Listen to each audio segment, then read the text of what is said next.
Okay, I'm here to start the demo of the modeling chocolate rose. So this is the modeling chocolate that I made in the previous video, and it's actually been sitting for several days. You can see that I have wrapped it real well so it doesn't dry out. So I'm going to put that aside, and then I'm just going to show you all of the materials that you're going to want to gather. You have your small plastic rolling pin. Again, this is a nice thing to use because it doesn't stick. You're going to use a paring knife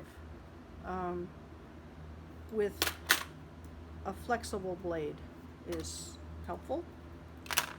A spoon, a teaspoon or a soup spoon.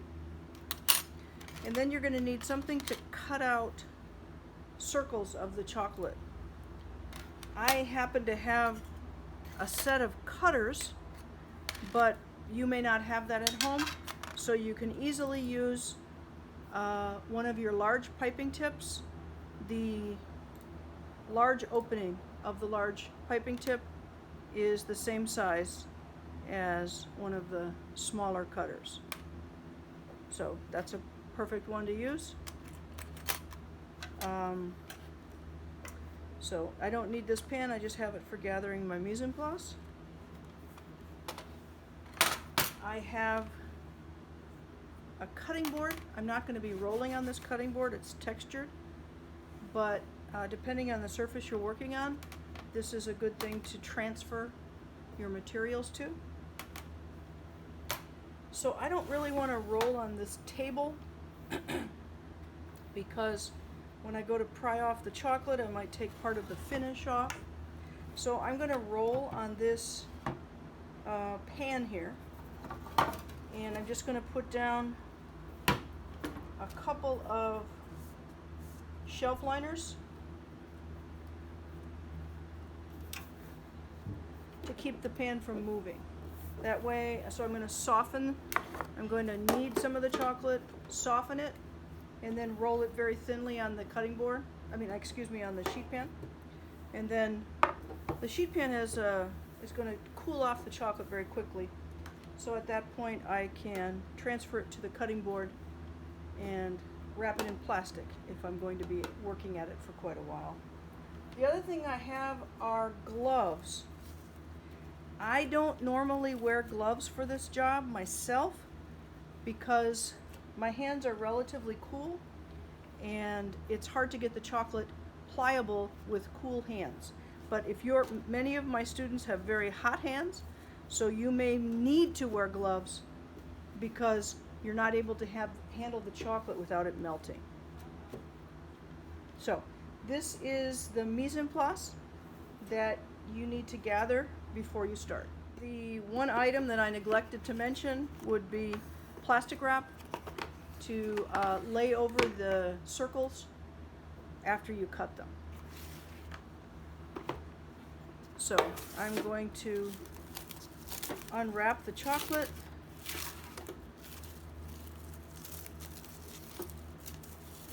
and break off a piece. You can see it's pretty hard and brittle, and I need to knead this until it is flexible. Okay, I'm back and I have my chocolate very plastic. This is just from kneading it and the heat of my hand. If I hold it in my hand too long, the chocolate will start to melt and get sticky. The chocolate should never be shiny at this point. If it's shiny, it's too soft to work with. Just set it down, and in a few minutes, the chocolate will firm back up and you can proceed. But my chocolate, it feels like maybe a little firmer than Play-Doh, but something that's very, very flexible. So now I'm going to take my rolling pin and I'm going to roll the chocolate out. You can certainly roll it on another surface.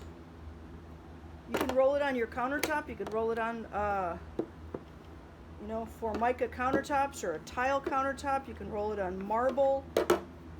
If you remember seeing other students do it in the bake shop, we usually roll it right on the stainless steel table. This is as close as I can get to a surface that's comfortable for me. And I think that most of you have a cookie sheet at home. And you might be able to do it without these shelf liners. I just don't want since I'm doing it in front of the camera, I have it a little bit farther out than I'm comfortable with. So that's why I have the shelf liner there to keep it from sliding. So you can see I have not used anything to keep this from sticking, and it peels right off. I'm not sure if you can see in the video how thin this is. It's really, really thin. That's the amazing advantage of using modeling chocolate. It's incredibly flexible. So if you're using your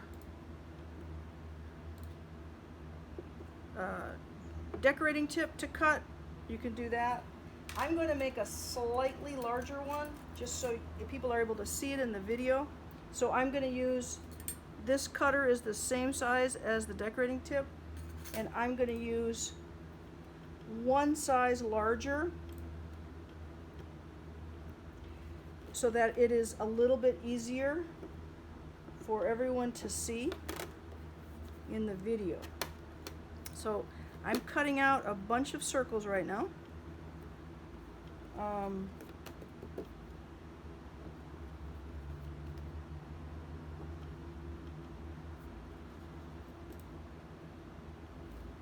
I don't know if I have enough, but if not, I'll just cut some more.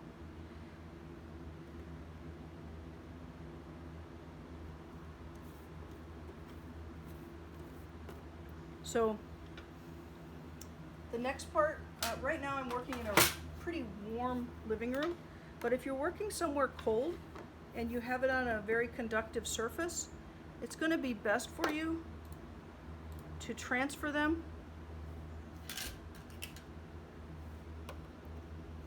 to a cutting board,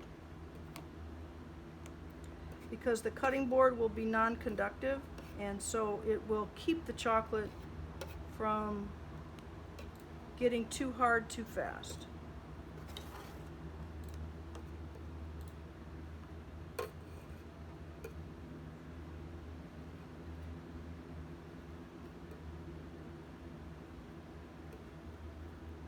And then depending on the temperature of your room, this isn't a problem where I am, but if you are in a cold room,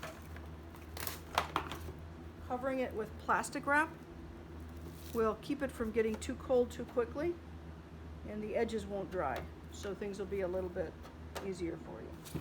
Okay, so I'm going to take a piece of my scrap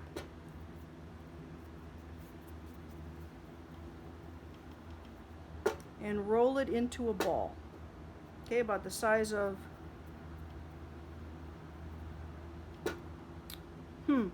a shooter, an old shooter from playing marbles, or a very large grape. So I'm going to roll it in. You can actually see I held it a little bit too long. It's starting to get shiny.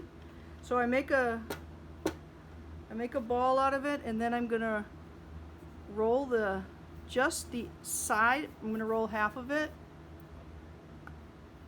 to make something that's shaped like a tall Hershey Kiss. And I'm going to push it down so it stands up. Okay? And I'm going to roll out this, since the scrap is very flexible, I'm going to roll it out and get a few more circles so that I don't have to come back to that.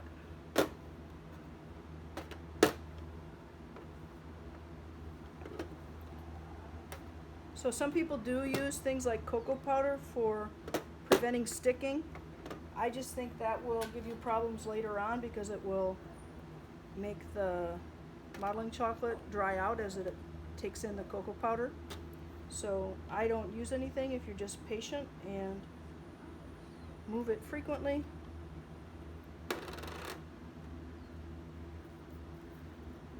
I'm going to take the rest of my scrap and just put it on top of there, and I'll transfer the rest over to my cutting board. Okay, I'm now going to make the center of my flower. I'm taking one of my circles and I'm going to lightly press it down, and now I want to thin just the edge of the petal. So my spoon is resting on the tray and just slightly pressed up against the chocolate. So most of the spoon is on the tray, and I'm going around and around and around the edge to thin the edge. So I actually have two thicknesses. The edge is very thin and the middle is thicker. And I'm going to lightly rub it with my hand to shine it up.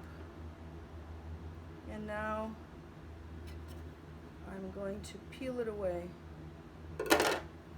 from the tray. Okay? So I'm going to take this and I'm going to start it halfway up the base. I'll show from the other side. I'm going to wrap one side around and wrap the other side almost all the way around. At this point you can choose if you'd like to have your flower to be a little bit more open like that, or if you want to have it all the way closed. So we've made the base, and now I've made the first petal that goes around the center. Just trying to make sure you can see that.